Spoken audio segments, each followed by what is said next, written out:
Gold, trusted gold buyers. మీరు తాకట్టు పెట్టిన బంగారాన్ని విడిపించి ఈ రోజు ఉన్న మార్కెట్ ధరకు కొనబడును.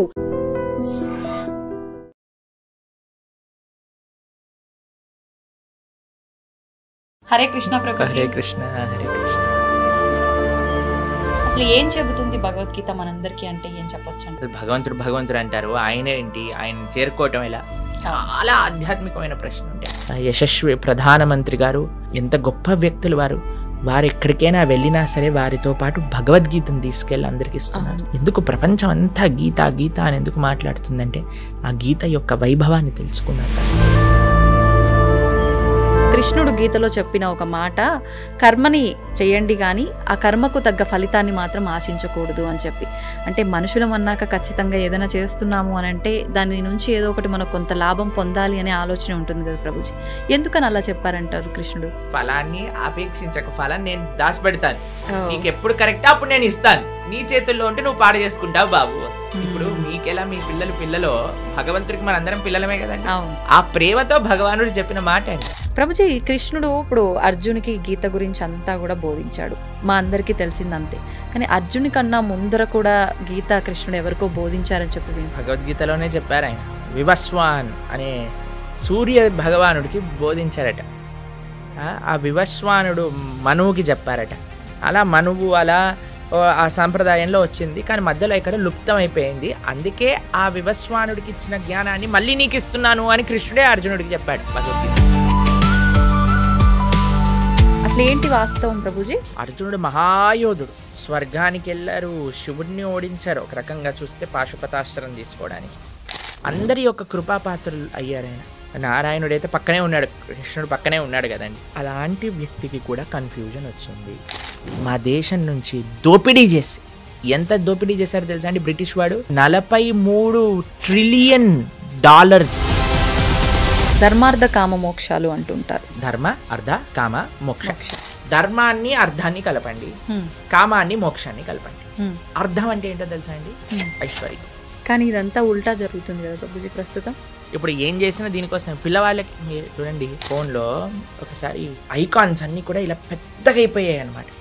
దాన్ని నొక్కలేకపోతున్నాయి, ఏది నొక్కినా అలా ఇలా వెళ్ళిపోతుంది. మాకు ఏం అర్థం కావట్లేదు, ఏం చేయాలి. అసలు ఒక చిన్న పిల్లవాడు వచ్చాడు, ఏం చేయాల్సిన అవసరం లేదండి, ఇలా 3 సార్లు అనాలి, ట్యాప్ చేయాలి అంతే. ఇలాగానే ఆ ఐకాన్స్ అన్ని చిన్నగా అయిపోయి మళ్ళీ నార్మల్ ఫోన్ అయిపోయింది. అని ఒడే నీకెలా తెలుసురా అంటే నేను ఇంటర్నెట్లో చదివాను అని అన్నారు. అందుకే మీరు చూడండి, మన భగవద్ ధర్మ ప్రచార మార్గంలో ఏవో నీళ్ళు చల్లుతుంటారు, ఏవో పూస్తుంటారు, ఏవేవో చేస్తుంటారు, పిచ్చి పిచ్చిగా డాన్స్ లేటాలు. వాళ్ళకి ఏమైందో అసలు, అలాంటి మురుకులు ఎలా ఉంటారనిపిస్తుంది. నమస్కారం, వెల్కమ్ టు ఐ డ్రీమ్. ధర్మ మార్గం విత్ విజిత కార్యక్రమానికి స్వాగతం. సాధారణంగా ప్రతి ఒక్కరూ చెప్తూ ఉంటారు, గీత అనేది మనం నేర్చుకుంటే గనక, మనం గీత చదవడం ప్రారంభిస్తే గనక మన లైఫ్ అనేది ఖచ్చితంగా చేంజ్ అవుతుంది అని చెప్పి. అసలు నిజంగా గీత వల్ల మనం ఏం నేర్చుకుంటాము, గీత ఏం చెప్తోంది మనందరికీ, ఇలాంటి విషయాలన్నీ కూడా ఎవరినైతే అడిగితే మనకు కరెక్ట్ సమాధానం దొరుకుతుందో ఆ పర్సనే మన ముందున్నారు. వారెవరో కదండి, మనందరికీ ఎంతో ఇష్టమైన, ఎంతో సుపరిచితులైన ప్రణవానంద దాస్ గారు ఇప్పుడు ప్రభుజీతో మాట్లాడి ఈ విషయాలన్నీ కూడా కూలంకషంగా తెలుసుకునే ప్రయత్నం చేద్దాం. హరే కృష్ణ ప్రభుజీ. హరే కృష్ణ హరే కృష్ణ. ప్రభుజీ, గీత అసలు భగవద్గీత అనగానే ఈ మధ్యకాలంలో ఎంతో ప్రాచుర్యంలోకి వచ్చింది, అందరికీ తెలియని వాళ్ళకు కూడా తెలిసేటట్టుగా. కానీ అసలు ఏం చెబుతుంది భగవద్గీత మనందరికీ అంటే ఏం చెప్పొచ్చు అంటారు? అసలు మనం ఏంటి, భగవంతుడు ఎవరు, మనకి భగవంతుడికి ఉండే సంబంధం ఏంటి, భగవంతుని ఎలా చేరుకోవాలి, అసలు ఈ ప్రపంచం ఏంటి? చాలామందికి ఈ ప్రశ్నలు ఉంటాయండి.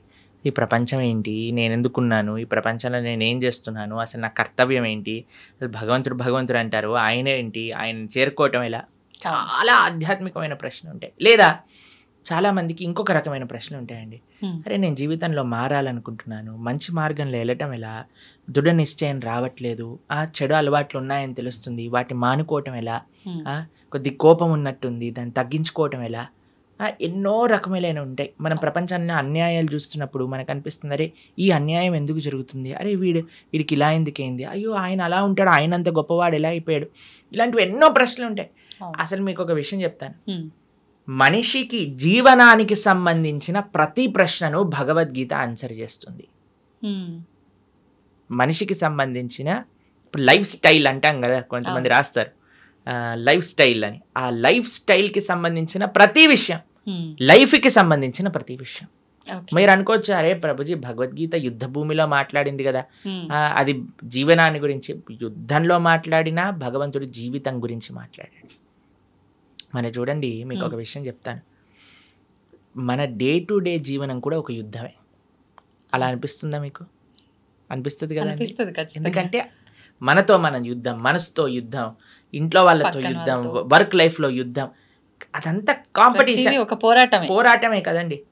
ఆ పోరాటంలో భగవంతుడు ఈ పోరాటాన్ని నెగ్గేది ఎలా అని అర్జునుడికి ఉపదేశం చేసింది భగవద్గీత. Hmm. మీరు చూడండి, కొన్నిసార్లు మనం ఏదైనా వస్తువు కొన్నాం అనుకోండి, ఒక ఫోన్ కొన్నాము లేదా ఒక మషీన్ కొన్నాం అనుకోండి, దాంతోపాటు ఒక మాన్యువల్ వస్తుంది. మాన్యువల్ని చదివామనుకోండి, చాలా ఈజీ. Hmm.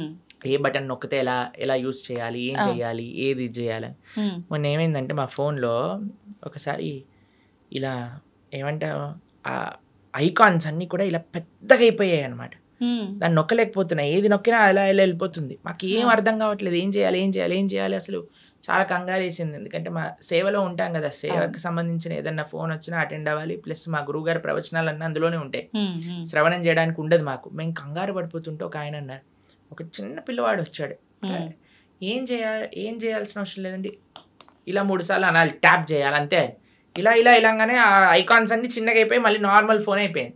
నేను ఒడే నీకెలా తెలుసురా అంటే, నేను ఇంటర్నెట్లో చదివాను అని అన్నాడు. చూడండి, మనకి దేనికైనా అవగాహన ఉందనుకోండి. నాకు చాలా పెద్ద ప్రాబ్లం అనిపించింది. ఫోన్ పోయింది, ఫోన్ పోతే ప్రవచనాలు పోయాయి, కాంటాక్ట్స్ పోయాయి అని నేను కంగారు పడుతున్నా. కానీ చదివిన వాడు వచ్చాడు, ప్రశాంతంగా టిక్ టిక్ టిక్ అన్నాడు, ఫోన్ బాగా చేసేసాడు. అతనికి ఎంత సులువుగా అయిపోయింది. ఎందుకంటే దానిపైన అవగాహన ఉన్నది. కాబట్టి మన జీవితంలో మనకు కొన్నిసార్లు అవగాహన లేకపోయేసరికి కంగారు ఎక్కువైపోతుంది, టెన్షన్లు ఎక్కువైపోతాయి, ఏం చేయాలి అనిపిస్తుంటుంది, ఉక్కిరి బిక్కిరి అయిపోతా. కానీ అవగాహన తెలుసుకుంటే జీవితంలో ఈ కష్టం వచ్చినప్పుడు ఎలా ఉండాలి, ఈ ప్రశ్న వచ్చినప్పుడు దానికి సమాధానం ఏంటి, ఆ అవగాహన మనకి ఇచ్చేది ఎవరు? ఈ ప్రపంచాన్ని సృష్టి చేసిన వారే ఆ అవగాహన ఇచ్చారనుకోండి, ఇంకెంత బ్రహ్మాండంగా. ఇప్పుడు చూడండి, ఒక మెషిన్ ఎలా వాడాలని తయారు చేసిన వాడే ఇస్తాడు కదా. తయారు చేసిన వాడు ఇచ్చిన మాన్యువల్ని వదిలేసి అందరి ఇంట్లోకి వెళ్ళి, అరే నీకు ఎలా తెలుసారా అంటే వాడు చెప్పొచ్చు, చెప్పకపోవచ్చు, తప్పు చెప్పొచ్చు, ఏదైనా చెప్పొచ్చు. కానీ ఎవరైతే ఆ మెషిన్ తయారు చేశారో వాడిని అడిగితే ఎంత బెస్ట్ అండి. అదే భగవద్గీత. ప్రపంచాన్ని తయారు చేసిన వ్యక్తియే ప్రపంచం ఏంటి, నన్ను తయారు చేసిన వ్యక్తియే నువ్వేంటి, ఈ యొక్క కర్మాన్ని తయారు చేసిన వ్యక్తియే అసలు కర్మ ఏంటి, ఏం చేయాలి ఏం చేయకూడదు, మొత్తం అసలు జీవనానికి సంబంధించిన విషయాలన్నీ భగవద్గీతలో సాక్షాత్తుగా పరమాత్మ అర్జునుడికి చెప్పారు. అందుకే ప్రతి మనిషి, ప్రతి హిందువు కాదండి, ప్రతి మనిషి భగవద్గీత తెలుసుకొని తీరవలసినదే.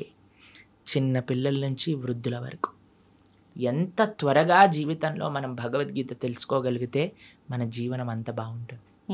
ఇప్పుడు చూడండి, మనం ఒక మెషిన్ తెచ్చాము, ఏదేదో వాడేసాము. ఒకసారి ఒకళ్ళు అడిగారనమాట, ఇది ఏంటి ప్రభుజీ లోపల పెట్టాము, బేక్ అవ్వట్లేదు అని. చాలాసేపు ఆలోచించి ఏమైంది దబ్బా అని మొత్తం పుష్ అని ఇట్లా పొంగింది, మళ్ళీ లోపలికి వెళ్ళిపోయింది అనమాట. అంత అయిపోయాక మొత్తం మాడిపోయింది, తీసేసరికి పొగలన్నీ వస్తున్నాయి. దాని తర్వాత మాన్యువల్ చదువుతున్నాయి. అది చేసిందంతా మాడిపోయాక చదవటం వల్ల ఏమి లాభం ఉంది చెప్పండి. తీసుకున్నప్పుడే చదివేసి లోపల పెట్టుంటే ఎంత బాగుండేది, కేక్ ఎంత బాగా వచ్చేది, అవునా కాదా చెప్పండి. అలానే జీవితం మొత్తం కష్టాలు పాలైపోయి, గొడవల పాలైపోయి, ఇబ్బందుల పాలైపోయి, లాస్ట్కి ఎప్పుడో నేను భగవద్గీత చదువుతా అనటం ఎంత అన్యాయం చెప్పండి. అందుకే పిల్లలకి నేర్పించాలి రామాయణం, భగవద్గీత. అప్పుడు వాళ్ళు మంచి మార్గంలో వెళ్ళగలుగుతారు. అందుకోసమే మనము ఒక కార్యక్రమాన్ని చేపట్టామన్నమాట. 7 జూలై తొలి ఏకాదశి మరుసటి రోజు. తొలి ఏకాదశి అంటే తెలుగు వాళ్ళందరికీ ఒక మంచి పండగ, అంటే ఒక కొత్త ప్రారంభం అలా అనుకుంటున్నాం. కాబట్టి తొలి ఏకాదశి, పరమ పవిత్రమైన ఏకాదశి తర్వాత నుంచి వచ్చే ద్వాదశి రోజు నుంచి సాయంకాలం పూట 7:30 గంటల నుంచి ప్రతిరోజు 18 రోజుల పాటు 18 అధ్యాయాలు భగవద్గీత పూర్తి చేయబోతున్నాను చెప్పడం. కాబట్టి ఎవరైతే మీ ప్రేక్షకులు ఉన్నారో చక్కగా అటెండ్ అయ్యారనుకోండి, మొత్తం భగవద్గీత ఏం చెప్తుంది, భగవానుడు మనకి ఏం చెప్పాలనుకుంటున్నా 18 రోజులు కేవలం రోజుకి 2 గంటలు ఇవ్వటం చేత అర్థమైపోతుంది. దాని తర్వాత జీవనం చాలా సులభం అవుతుంది. ఆ వినటము, విన్న వాటిని అర్థం చేసుకోవటం, అర్థం చేసుకున్న దాన్ని ఆచరించటం.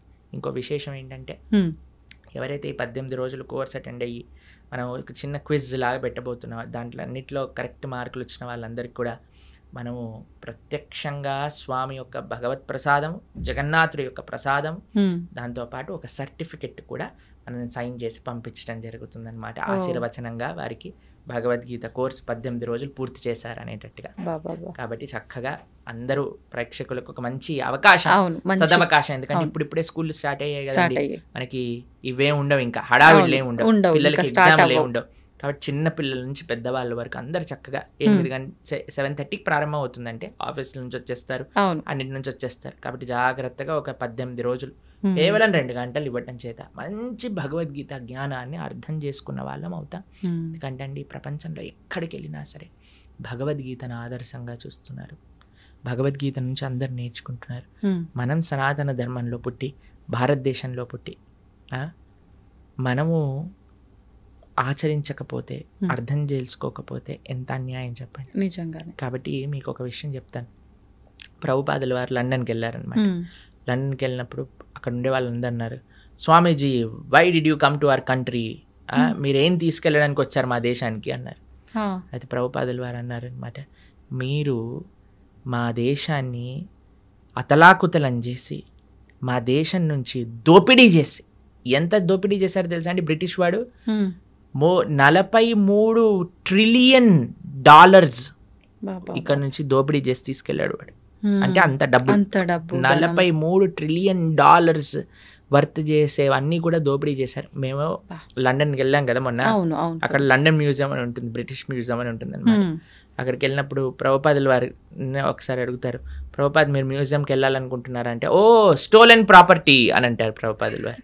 అక్కడికి వెళ్తే అన్ని కోహినూర్ డైమండ్ మన విగ్రహాలు, మన ఇక్కడ నుంచి ఎత్తుకెళ్ళిన విగ్రహాలు, ప్లేట్లు, బంగారు గ్లాసులు, వెండి కంచాలు, వెండి పదార్థాలు, ఇవన్నీ అసలు వందల కొద్ది వస్తువులన్నీ అక్కడ ఉన్నాయి.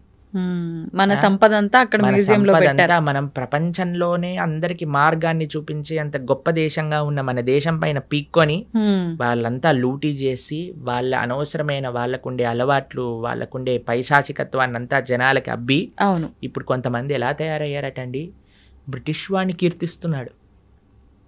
ఎందుకు సనాతన ధర్మం అన్నిటికంటే సేఫ్ అంటే తల్లిదండ్రుల పట్ల, దేశం పట్ల, నీ యొక్క సమాజం పట్ల బాధ్యతని నేర్పిస్తున్న ధర్మం ఏదైనా ఉంటే అది సనాతన ధర్మమే. కొంతమంది నిజమైన నీకు మంచి చేసిన వాడు బ్రిటిష్ వాడు అని చెప్పి వాడి వెనకాల వాడికి ప్రణామం చేస్తున్నారు. అలాంటి వాళ్ళు ఈ దేశానికి పట్టిన ఒక అన్నిటికంటే పెద్ద వ్యాధి అని చెప్పచ్చు. ఆ దేశాన్ని విభజన చేయడానికి ప్రయత్నం చేస్తున్నారు వాళ్ళు. కాబట్టి మన వాళ్ళు ఎలా మూర్ఖుల్లా వాళ్ళ వెనకాల పోతున్నారో నాకు తెలియదండి. దేశాన్ని అతలాకుతలం చేసి మొత్తం తీసుకెళ్ళిపోయారు ఇక్కడ నుంచి. అలాంటి ప్రభుపాదుల వారిని అడిగారు, మీరేం తీసుకోవడానికి వచ్చారు నా దేశం నుంచి అంటే, ప్రభుపాదుల వారు అన్నారు, మీరు 100 సంవత్సరాలు లూటీ చేసి తీసుకెళ్లారు మా దగ్గర నుంచి, అన్నిటికంటే విలువైన వస్తువైన భగవద్గీతను తీసుకెళ్ళలేదు, భారతదేశ సనాతన ధర్మం యొక్క ఆధ్యాత్మికత తీసుకెళ్ళలేదు, కానీ నేను వచ్చాను అది ఇవ్వడానికి మీకు అని చెప్పారు. అది గొప్ప విషయం. ప్రపంచము భారతదేశం వైపు చూస్తుంది. మన యశస్వి ప్రధానమంత్రి గారు ఎంత గొప్ప వ్యక్తులు వారు ఎక్కడికైనా వెళ్ళినా సరే వారితో పాటు భగవద్గీతను తీసుకెళ్ళి అందరికి ఇస్తున్నారు. చూసారా? మొన్న కలిసినప్పుడు వారు అమెరికా, నాకు తెలిసి పంచతంత్ర శుభవిలాస్ ప్రభు అని ఉంటారు, మా ఆలయంలోనే ఉంటారు వారు. శుభవిలాస్ ప్రభు రాసిన పంచతంత్ర పుస్తకాన్ని గిఫ్ట్గా ఇచ్చారు, భగవద్గీతను గిఫ్ట్గా ఇస్తున్నారు. ఎందుకు ప్రపంచం అంతా గీత గీత అని ఎందుకు మాట్లాడుతుందంటే ఆ గీత యొక్క వైభవాన్ని తెలుసుకున్నారు కాబట్టి. మొన్న మేము ప్రపంచవ్యాప్తంగా మీరు అన్నారు కదా ఇందాక తిరిగి వచ్చాం, ఏం చెప్పాం? గీత గురించి. కాబట్టి మన హిందువులు సనాతన ధర్మంలో ఉండేవాళ్ళు ప్రాథమికంగా భగవద్గీతను నేర్చుకోవాల్సినదే. అప్పుడు ఎలా అయితే మనం అధ్యయనం చేస్తామో నేర్చుకుంటాం. అందుకే అందరికీ సులభంగా అర్థమయ్యే విధంగా మనం ఈ కోర్స్ చేయబోతున్నాం 18 రోజులు, స్టార్టింగ్ విత్ 7th జూలై సోమవారం సాయంకాలం 7th to 24th. చక్కగా ఆ భగవద్గీతను వింటే ఒక సర్టిఫికెట్ వస్తుంది, ఈ గీత చదువుకున్న వాళ్ళం అవుతాం, జీవితాన్ని మార్చుకున్న వాళ్ళం అవుతాం. తప్పకుండా ప్రభుజీ, నిజంగా అందరూ ఆ లైవ్కి వస్తారని చెప్పి ఆశిస్తున్నాను నిజంగా. అంటే ప్రతి ఒక్కరిలో ఉంటుంది అలాంటి మంచి మంచి విషయాలు వినాలి అని చెప్పి, అందులోనూ మీరు చెప్తుంటే వినాలని ఆసక్తి చూపించేవారు కూడా చాలా ఎక్కువ మందే ఉన్నారు ఇప్పుడు. సంతోషం ప్రభుజీ, మరొక మంచి ఎపిసోడ్లో మరిన్ని మంచి విషయాలు మీతో మాట్లాడాలని ఆశిస్తున్నాను. ధన్యవాదాలు. హరే కృష్ణ.